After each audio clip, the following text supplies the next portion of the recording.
مساء الخير. النهاردة هنعمل مع بعض روتين خبز عيش بلدي فلاحي، وهنقول أسرار انتفاخ العيش وكل تكاته. وهنعمل مع بعض العيش الفلاحي على عين البوتاجاز، بدون مطرحة، بدون تعب، بدون فرن، حاجة كده فاخر من الآخر. بجد الكمية معايا كانت وفيرة جدا وكبيرة جدا زي ما انت شايفة. طري جدا. عايزة أقولك حاجة روعة. وهنعمل مع بعض الروتين فلاحي، خبز بقى عيش بلدي زي السكارف اللي انا لابساه البلدي ده، فظيع بجد، تحفة. العيش طلع تحفة، مش السكارف طبعا. العيش طلع تحفة. وهنعمل مع بعض كده، تقدري تعمليه لتفريزات رمضان وتحضيرات رمضان. نحضر كده بقى الأيام رمضان داخلة علينا، كل سنة وانتم طيبين. يلا نشوف مع بعض عملنا ازاي العيش الجميل ده. تقدري تعملي طبعا في طبق بلاستيك، اي حاجة. انا عملت في العجان.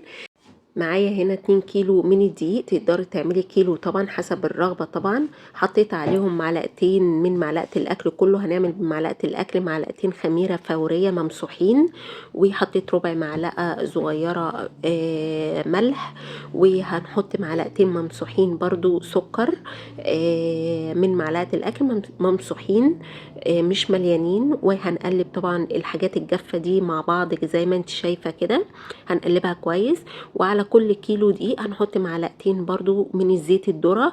انا حطيت في حدود 4 معالق كده على ال2 كيلو دقيق، حطيت 4 معالق زيت ذرة طبعا من معلقة الاكل.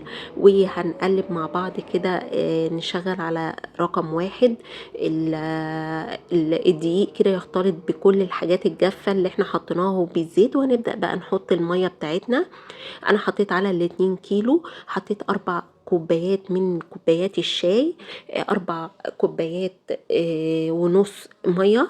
لازم تكون دافية زي دمع العين، ما تبقاش باردة. لو باردة مش هينتفخ معايا، الخميرة مش هتشتغل معايا. ولو المية سخنة قوي، سخونية المية هتموت لي الخميرة، فمش هينتفخ برضو ولا هيخمر معايا. فاهمين؟ لازم تكون دمع العين كده، تكون صباعك قادرة تحطيه كده في المية وتبقي قادرة مستحملاه. زي دمع العين تكون دافية. حطيت كده الكيلو، يعني هياخد كوبايتين وربع. يقدر ياخد كوبايتين ويقدر ياخد كوبايتين ونص على حسب نوع الدقيق بتاعك. انا الدقيق بتاعي خد على ال2 كيلو 4 كوبايات ونص، يعني على الكيلو خد كوبايتين وربع. فحسب ده نوع الدقيق بتاعك.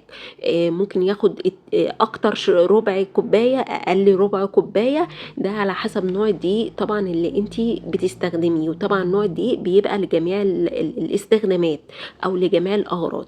هنبدأ هنا طبعا حطيته وغطيته كويس جدا وسبته يخمر زي ما انت شايفة كده. سبته بتاع ساعة، طبعا الجو ساقعة، فانا عندي المطبخ دافي، فحطيت عليه الاسترتش وكان خمر في حدود ساعة.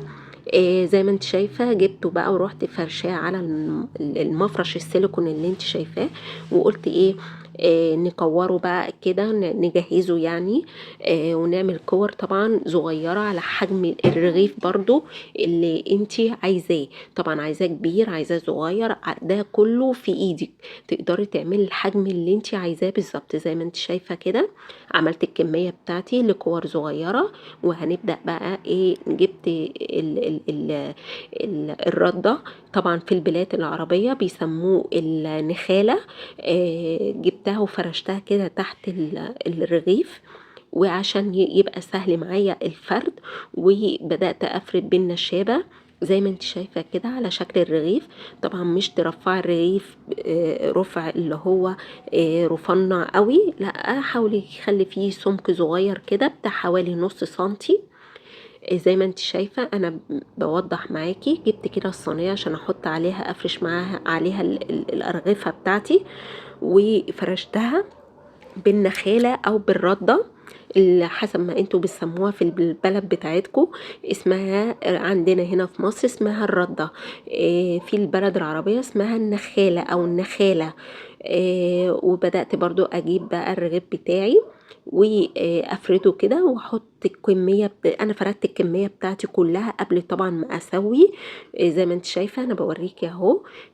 وبقيت اخده على ايدي كده بيتشال بمنتهى السهوله وبيتفرد برده معايا بمنتهى السهوله زي ما انت شايفه. مش محتاج اي مجهود، تقدري والله العظيم في ربع ساعه كنت فردت كميه العيش دي كلها. انا عامله طبعا الرغيف الكبير زي ما انت شايفه، الكور كبيره ما هياش صغيره، تقدري تعمليها لو عملتيها صغيره ال2 كيلو يعملوا معاكي بتاع اكتر من 50 رغيف. انا عملت الرغيفه الكبيره فعملت معايا حوالي 40 رغيف، وكمان في رغيفين كان الاولاد كلوهم كده وانا بسوي. بجد 42 رغيف طلعوا تحفه، الكميه طلعت وفيره وكبيره. موفرة جدا وموفرة في الفلوس واقتصادي جدا جدا. انا كنت بصوا هنا كمية فردتها، بوريكم ان انا فردت اهو الكمية كلها. بصي هنا بقى كنت فردتها، طبعا ما تحطوش على بعض، انا كنت شيلته دلوقتي. ما تحطوش العيش فوق العيش عشان ما يلزقش في بعض. وجبت طبعا الطاسة بتاعتي على عين البوتاجاز ورحت مسخناها كويس، ورحت حاطه عليها الرغيف بتاعي زي ما انت شايفة، وبدأ ان هو بقى بيرتفع وبينتفخ. بصوا ازاي بجد طلع تحفه ورهيب، حاجه كده نظيفه، كفايه انك انت عاملاها بايدك وحاجه نظيفه وحلوه. طبعا بدايه الطاسات لما بتسخن او الرغيفين دول بتحس ان هو لا هبطانين، بس عشان الطاسه بتاخد على نظام السخونيه بتاعه البوتاجاز. لما بص دوت انتفخ ازاي، بينتفخ وبيعلى. او ما خلاص الطاسه خدت على السخونيه اللي احنا عايزينها، بيبقى العين طبعا ما بتبقاش عاليه قوي ولا واطيه قوي، بتبقى عين وسط، النار وسط. ما تخليش النار ولا واطيه ولا عاليه قوي عشان ما تحرقش معانا العيش. وهنا بص بوريكم من قريب بدا ينتفخ ازاي. العين تكون النار تكون وسط زي ما انت شايفه كده. بجد تحفه. طعمه كان رهيب، كفايه انك انت عاملاه للاولاد نضيف. موفر جدا، وفر لي النص بالظبط. انا جبت العرض الدقيق، كان فيه عرض في الماركت على الدقيق، كان الدقيق مثلا عامل 18 جنيه. في ماركت العصيمي، لو هتسألوني فين الماركت ده، كان عامل على الدقيق الجزاوي، اسمه الجزاوي او الجزاوي حاجة زي كده يعني. عامل عليه عرض ب18 جنيه. جبت بقى، انا بحب لما يكون في عروض بحب اجيب حوالي 5 اكياس 4 اكياس واشيلهم في البيت. هنا بقى بدأ بصي بينتفخ معايا. اول ما ينتفخ معايا اقوم قلباه على الناحية التانية اللي هو الوش ده كده، الظهر اللي ورا اللي هو القاعدة بتاعته. انا حطيته بقى على الوش عشان ياخد الشكل واللون اللي هو بيبقى على الوش ده. بس هو كده استوى، بس انا بديله بس من الناحية التانية. بصوا تحميرة كده حلوة. ودي كانت الكمية كلها اللي طلعت معايا. بجد طلعت كمية كتيرة قوي، وحطيتها في الفريزر فرستها. قلت بقى انا هعمل شوية بشوية عشان افرز لرمضان واحطه في الديب فريز. بصوا طري جدا وطعمه كان خطير. عايزاكم تحطوا لي لايك، وما تنسوش تكتبوا لي كومنت جميل منكم يسعدني، وتشيروا الفيديو لكل اصحابكم عشان يشوفوا الوصفة بتاعت النهاردة. وعايزة لايكات بقى تنزل على الفيديو ده بجد، لانه بجد تحفة وجميل وحاجة كده جميلة ومن صنع ايدك لاولادك. واشوفكم على خير في فيديو جديد ووصفة جديدة، وباي باي.